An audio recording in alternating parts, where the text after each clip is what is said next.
Hello and welcome to Two Old Choughs, a tale of two hospices. I'm Tamsin Thomas. And I'm Gina Starnes.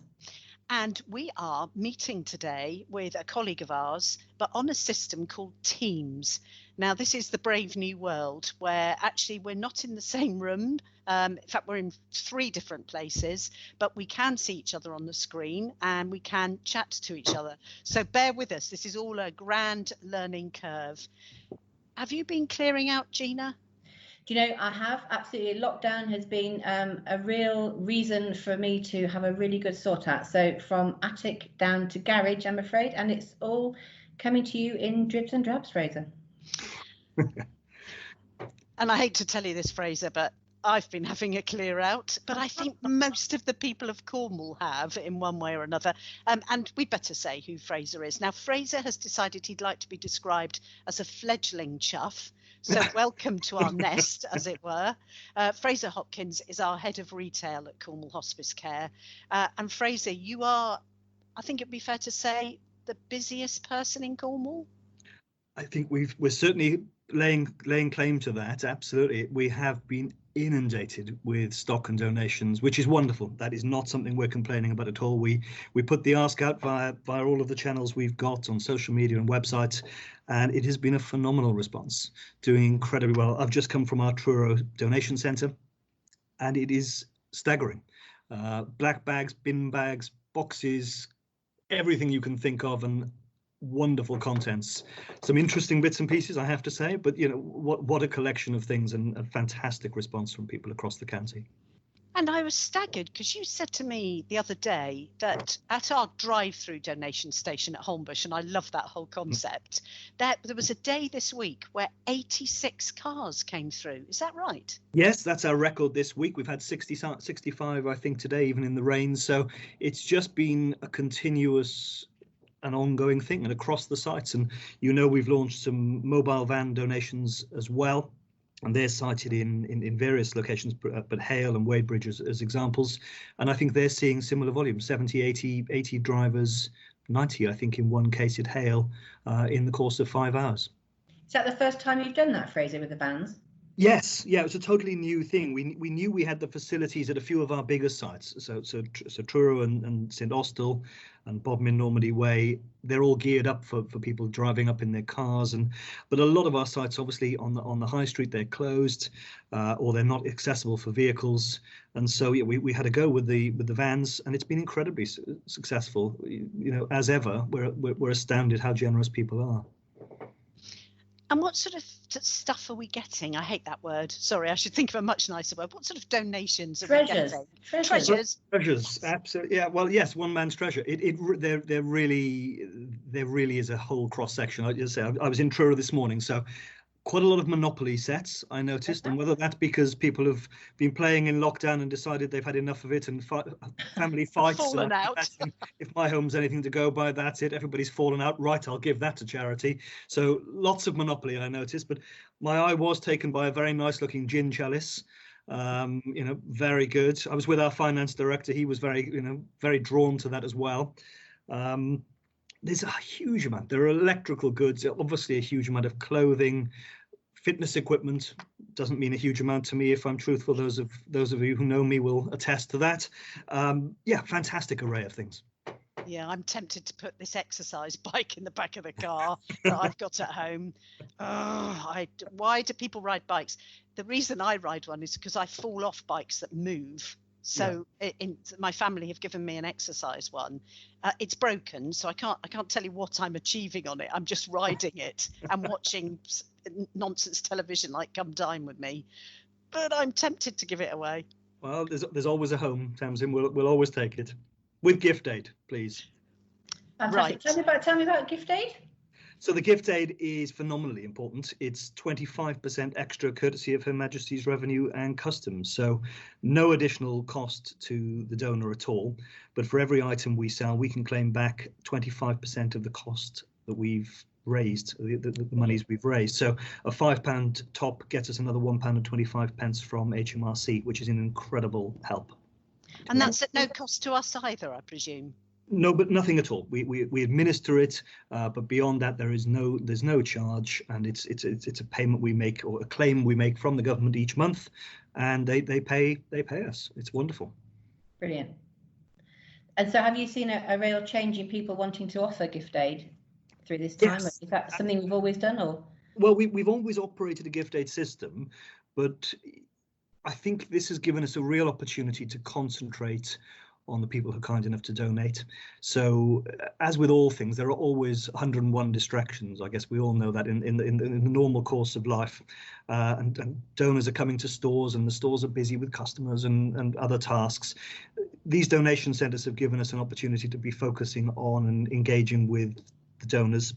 And it does mean we can put all our efforts into asking them and explaining to them what gift aid is. And we've put a lot of effort in, and Tamsin and team have put a huge effort in from the social media and marketing side of things as well, to emphasize how important it is. And it's been phenomenal, an incredible uptake, and I think it's 75% at the moment of donations coming in are gift aided. And that's, we know these donations are going to see us through the next X number of months. We don't know how long. And we know that there's a real pipeline of great stock with gift aid on top, and that's an exciting prospect. And I guess for anybody bringing you those items in, it's lovely to know that you're getting the maximum amount for them, Frazer, because actually that it's precious treasure for people, whether it's, you're right, but it's just to know, I guess, that the hospice is getting all that it can and a bit more is really worthwhile. Absolutely. I think we've got an obligation to the donors to extricate or realise as much money as we can. Some items we know don't always find a home, and that's fine, and we know that the donors are accepting of it. But we've got means of getting money for everything. We've got a great team of recyclers and other partners who we work with, so we'll always get something for every item, and obviously it helps us with our environmental targets as well, and I think that's a huge driver for a lot of people to donate to us as well. So across the piece, we get as much money as we can. We get the government's input with the gift aid on top, and if we can't realise a sale in the store, we move it on to partners who will fund us as well, and that's wonderful. Brilliant. What gave you the idea to have these donation stations? I mean, I absolutely love the idea of the drive-through Yes. one. I really love that concept. But where did the whole idea that we would ask for donations first come from? I think there was an awful lot of modelling. We've been very lucky. We're tied in with organisations such as the Charity Retail Association and others. And I think everybody sat back as we entered lockdown, nobody knowing quite when and how things would resolve themselves. And a lot of very apocalyptic talk about what the high street might look like, and retail a challenge for everybody. But one of the things we did think, if you're at home for a prolonged period, human nature is that we will be clearing cupboards. I know my wife and I did it. We had a porch full, and she was itching for me to get the car open and drop it in at some stage, which I was lucky enough to do.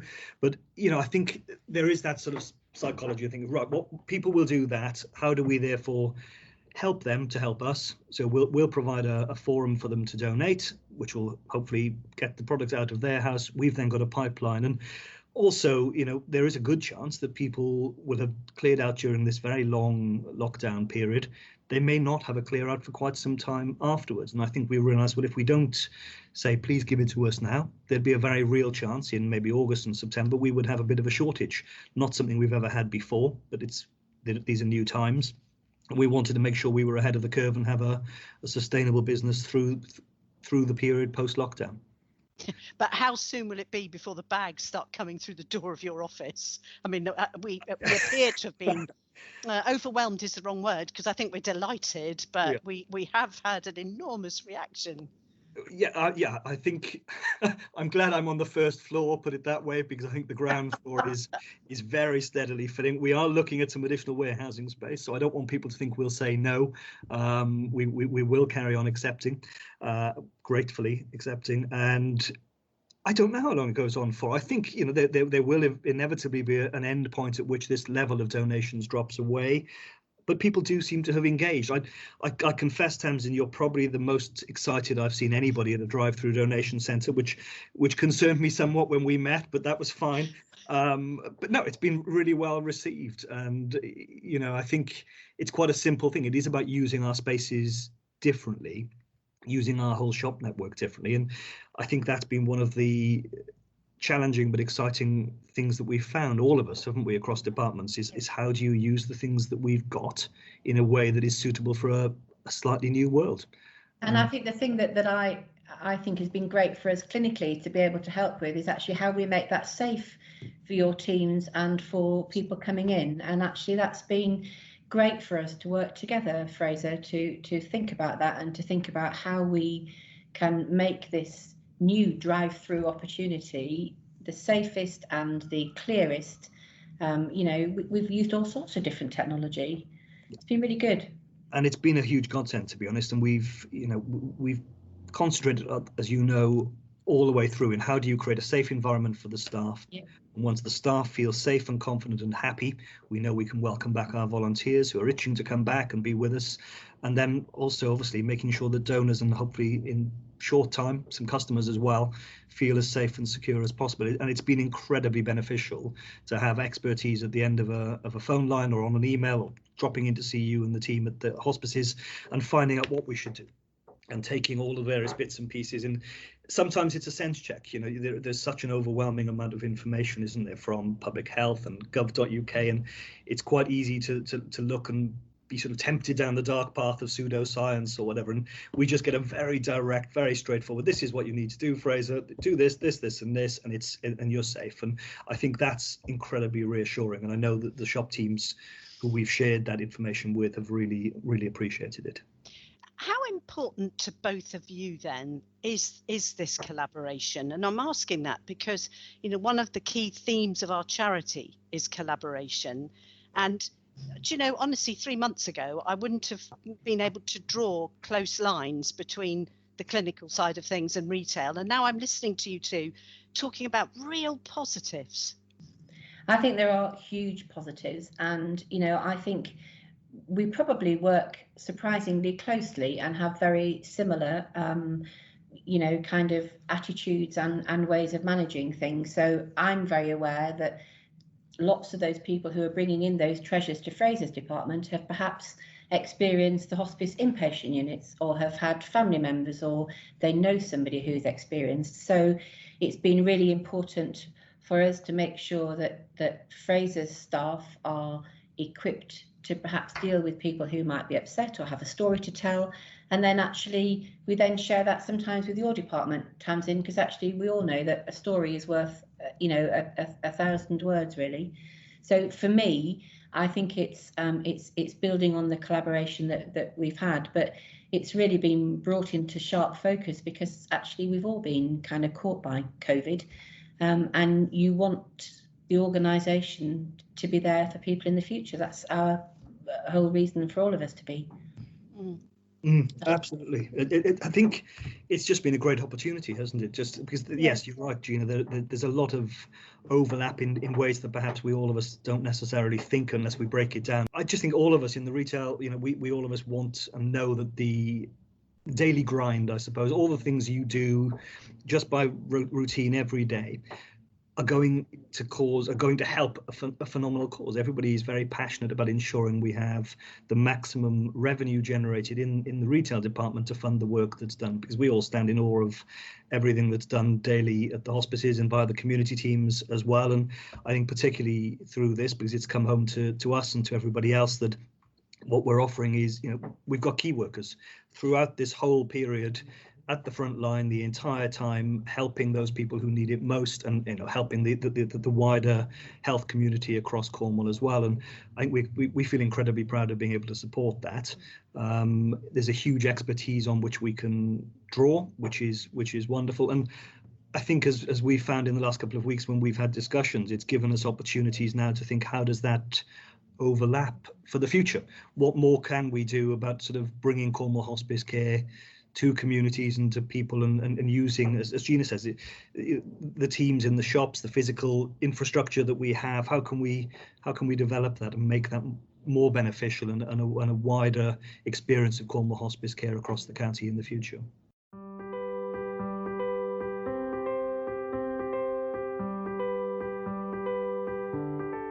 You're listening to Two Old Choughs, a tale of two hospices, and our guest today is Frazer Hopkins, who's the head of retail at Cornwall Hospice Care. It's all been really good news, but of course the million-dollar question, now listen to Frazer sigh as I ask this, when are we actually going to open a shop door? Well, we've opened quite a few as we've gone in and installed PPE, and I think everybody's been in that sort of scenario most recently. We are aiming to open our first 2 stores next week, so that's 23rd and 24th of June, and those are our stores at Homebush in St Austell and St Blaise. So they're trial stores, I guess. We've put the PPE in, we've got our till screens, our floor markings, all the things you'd expect us to have. Our teams have come back and scrubbed them to within an inch of their life and got them looking wonderful in the usual way. And we're just hoping that that gives us an opportunity. We're going to do it quietly because we're going to do it sensitively, because there's always learnings. You can think everything through on paper and open the door, and it works entirely different from the moment the first person comes in. So we'll do that fairly slowly, and hopefully, if those 2 are successful, as I'm confident they will be, we'll escalate that over the coming weeks. So through July, we're aiming by about the middle of the month to have 10 to 12 of our stores open, and then we'll take a quick pause, assess, check how it's working. There are some significant logistical challenges. So donations, obviously, much of the conversation has been about donations, and for a foreseeable future, we are likely to not be able to receive donations in all of our physical stores. So the donation centres we've set up will become our sort of new normal. I think that's a good thing. Hopefully it does mean that people know where they can go and they have a really good experience when they come to donate to us. And we've got to make sure those exist across the county. So hopefully they are accessible to people wherever they live. And then we can get back to stores that are safe and secure. They're inviting. They've got this whole mixture of, as you say, the treasures that people have donated. We'll have Christmas cards in July. I know Tamsin's always very excited. I mentioned Christmas cards. I feel rather sort of bizarre talking about it, but I've been planning the Christmas card range since January, which is a strange experience always. But they're incredibly important to people. They are fantastically well supported. So they arrive in July, and they'll Frazer doesn't understand when he grumpily sends me the proofs of the Christmas cards and says, "Oh, Christmas cards in February," and hands them over. I go, "Christmas cards in February." I'm a big Christmas fan. I have to say, I am a big Christmas fan. It's I was delighted when we had our Christmas shop in Truro for a few years, and I am a big fan. But the process starts usually in the October. So before we finished one year's range, the manufacturers want to know, well, what's it looking like for next year. So I think by February I'm a little jaded, I have to say. But no, the cards arrive and they'll come, which is, as I say, a slightly strange thing to say, but they'll be in the stores, and hopefully the customers will come back. But we want them to feel confident that they can do so. We want our staff and our teams and our volunteer teams to feel safe, and then we want the customers to come in and know that we've done all the things they would expect us to do, and hopefully a few more on top. So we've taken all the clinical guidance and made those environments safe and ready for people. So really looking forward to that. It's as a retailer, having just no stores, it's been a very surreal experience, and very much looking forward to bringing the public back in and welcoming them. I think we're very much looking forward to supporting that as well. And I guess as we go forward, it's just how we can support those retail teams even more, Frazer. So really looking forward to having you all back. Can I just ask about eBay? Has that continued on throughout lockdown? Have you managed to? Yes, yeah, absolutely. I mean, we had a pause, I think, as with everyone, when we thought, what can we safely do? What should we do? But yes, we brought that back about 4 or 5 weeks ago. We were very fortunate. We had some stock here, some items that we had to cancel listings for that we were able to make live again. Other items that we had in readiness. And obviously now the donation centres are open. They're finding all sorts of wonders that are coming through. A lot of Sabutio goes down extremely well. Quite a blast from the past. So lots of boxes of Sabutio passing me on trolleys going to our eBay department. And that's been, again, incredibly well supported and has done very well. And that's been a very welcome stream of income. I think this is the thing. I feel very conscious that we're here, we're wanting to raise the monies, and it's been a trickle, not a flood, and it's a welcome trickle, however. So eBay's been incredibly successful, and I think that's it's given us confidence going forward that we'll need to grow that. You can't put the genie in the bottle of online sales, having been a life-saving thing for so many through this period, and we know that's not going to fade away. So we need to embrace that, and there is a part then for bricks and mortar retail and for online sales, and we'll be doing everything we can to maximize both. I had a really interesting moment, funnily enough, today. I was just, preparing for us to have this chat. And a friend of mine called by and was saying that his nan misses the local shop in Holmbush because she sees it as part of her community. And you forget that, don't you? That as I've never got time, so I go in a shop, do what I need to do, get out. But actually our shops are providing a community. Apparently she's known by her Christian name because she goes in so often, but it's close to her house.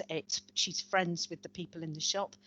I think that's something really special there for both of you to be aware of. Yeah, I would agree entirely, and I think that's true of, to be honest, all of the shops up and down the county.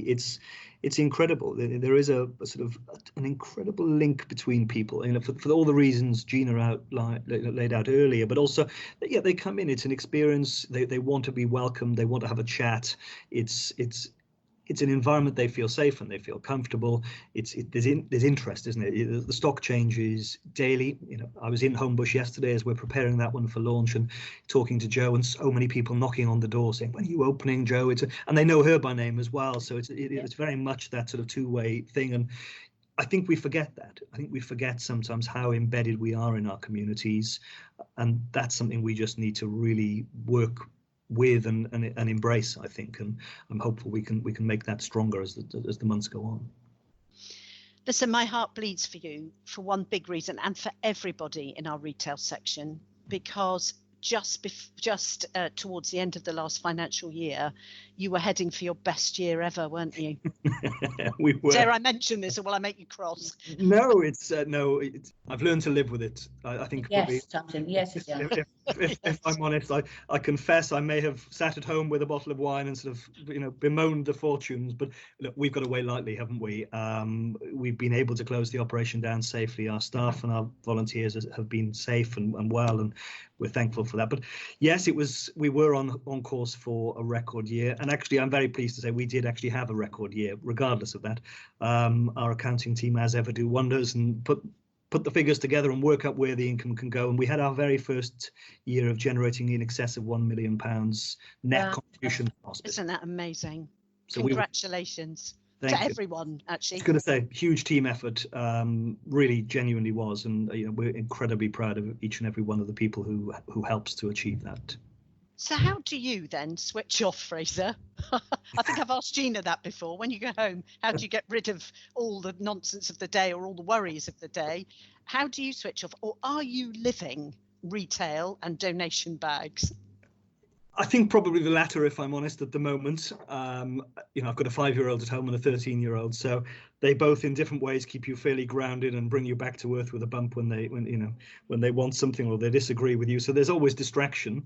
But no, it is very much check the emails, check this, because we're in a much more reactive phase. Normally you've got your plan and things tick along in broadly the same manner, and you plan for events and for other bits and pieces and launches of new goods and what have you, whereas this is very much right, we're going to try this, let's hope it works. If it works, oh my gosh, it really has worked, and what do you do then? And I need more warehousing space, and is this van going to work? And yes, I've been on the road behind a van, driving a van, which is unusual for me, and probably good for the people of Cornwall that I don't do it too often.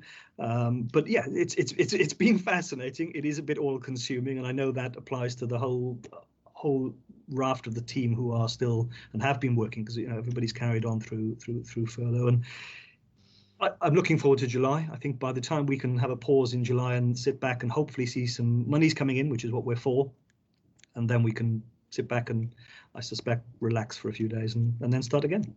It's exciting stuff. It's I think if you enjoy retail, and we all enjoy retail in different ways and for different reasons, if you enjoy it, then it's exciting. It's a bit tiring, but that's fine. No complaints. That's fantastic.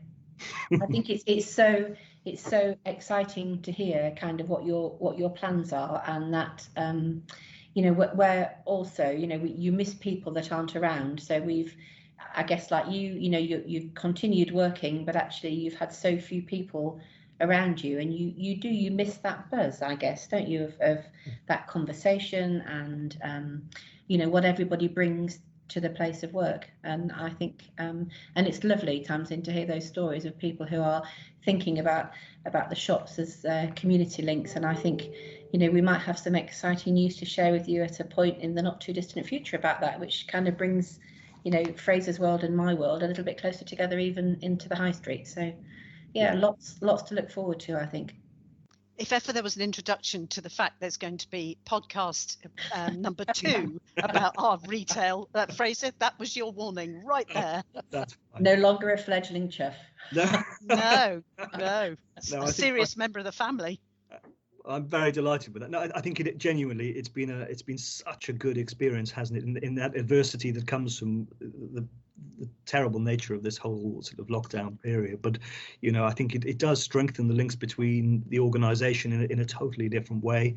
We think differently, and it proves the virtue of working collaboratively. And I think that's been an incredibly positive experience, and hopefully will lead to very positive outcomes. So yeah, I feel very, very positive going forward. It feels hopeful, doesn't it? Like you say, out of such a difficult time for everybody, and acknowledging that it's not been the same for everybody throughout Cornwall, but actually, I think for the hospice, we've had some scary times, haven't we, really? And it's just good to look forward. Well, it's been a pleasure to chat to you, Frazer, especially as we both know how incredibly busy you are right now. And we've done it on a system so that we are all in our own workplaces, which has been fascinating. There have been a few bings and bongs in the background. Bear with us, it's how the system works. But I think we should end by quoting the wonderful Dame Vera Lynn, who very sadly passed away on the day that we are recording this podcast, and just say to each other, we'll meet again. We will. You've been listening to Two Old Choughs, a tale of two hospices.